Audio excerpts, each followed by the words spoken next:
room went silent the moment I set the carrier down on the table, and I could feel every eye in the class burning into the back of my neck. My name is Daniel Ashford, and I am the only human in this class of the Galactic Academy. Around me sat creatures built for war. Crethaxian sand hunters with armored skin. Ossuarian pack runners with jaws that could crush stone. A being made of living plasma that hovered inside a containment field, crackling with quiet menace. And me, standing next to a small plastic box with holes in the side. Professor Kaelrix, a tall insectoid with 6 black eyes, had given us one task a week ago. Bring a predator from your homeworld. Show the class how it hunts, how it survives, how it represents the top of your planet's food chain. Every other student had brought something that looked like it belonged in a nightmare. I brought a cat named Biscuit. Someone in the back laughed first, a wet clicking sound from the Crethaxian student named Vrax. Then more laughter followed, spreading across the room like fire through dry grass. I felt my face grow hot, but I did not move. I had made my choice 3 days ago, and I was not going to back out now. Professor Kaelrix raised one clawed hand, and the room fell quiet again. Her eyes turned toward me, cold and expectant. "Mr. Ashford," she said, her voice sharp and metallic through the translator. "You were told to bring a predator. Explain yourself." "I did," I said, and I opened the carrier. Biscuit walked out slowly, his orange fur catching the light of the classroom. He looked small next to Vrax's sand hunter, small next to the pack runner curled in its cage, small next to almost everything else in the room. He stretched, sat down, and looked around with lazy golden eyes, as if none of this concerned him in the slightest. The laughter grew louder. Someone called out that I had brought a toy, not a predator. Another voice asked if the real predator was still in my bag. I did not answer. I simply watched Biscuit, because I already knew what was coming. The sand hunter, still chained by its handler, let out a low growl and pulled against its restraint, testing the air with its long tongue. Biscuit did not run. He did not hide behind my leg.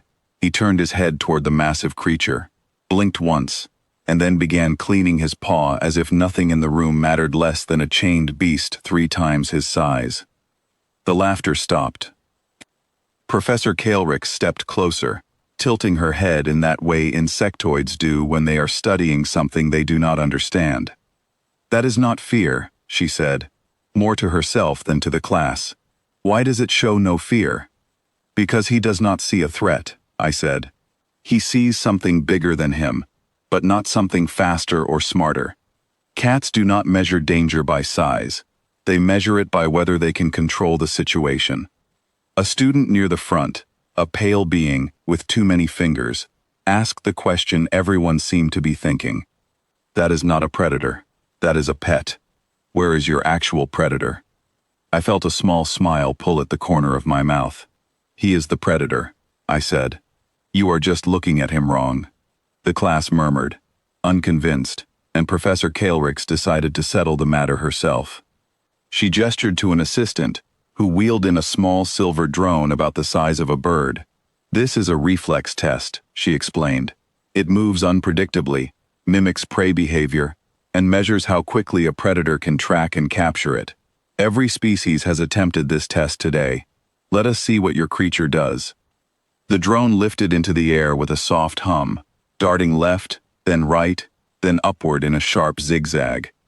Earlier attempts by the other students had been loud and chaotic. The sand hunter had lunged wildly, missing by wide margins, smashing part of a table in the process.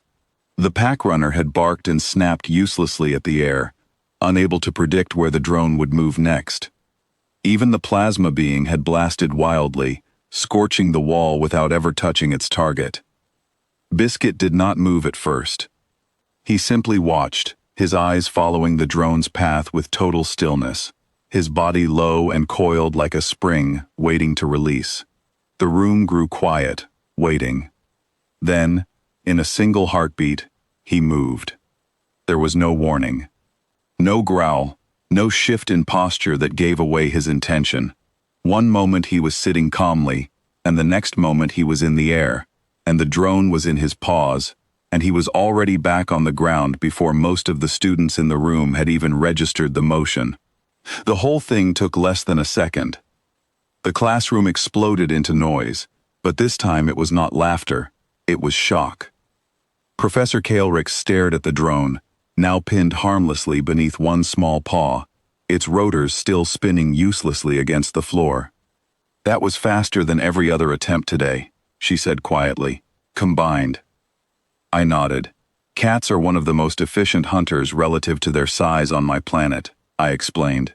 "When they commit to an attack, they succeed far more often than almost any other predator we have studied.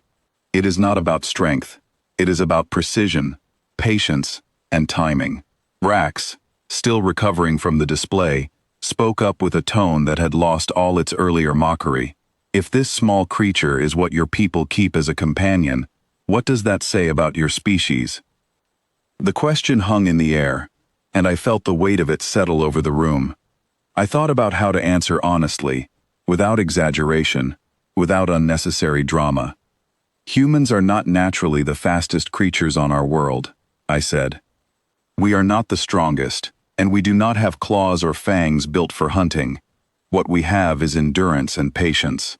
Long ago, our ancestors would track prey for hours, sometimes for an entire day, simply by following footprints and reading the land, waiting for the moment their prey grew too tired to continue. We are the only species I know of that willingly brought a natural hunter like this into our homes, not because we needed protection, but because we understood and respected what it was capable of." The room stayed silent for a long moment. Even Professor Kalrix, usually composed and unreadable, seemed to consider this carefully. "So your species did not simply survive alongside predators," she said slowly. "You studied them so closely that you learned to live beside them without fear." "That is one way to put it," I said. A quiet voice from the back, belonging to a small blue-skinned student named Alira, asked the question that seemed to be forming in everyone's mind. "Then what would happen if your species faced something larger, something that did not choose to trust you?" I looked down at Biscuit, who had already lost interest in the drone, and was now stretching out on the table, as if the entire demonstration had been nothing more than a mildly interesting distraction from his nap. I thought about the question carefully before answering. "We adapt," I said simply. "That is what we have always done.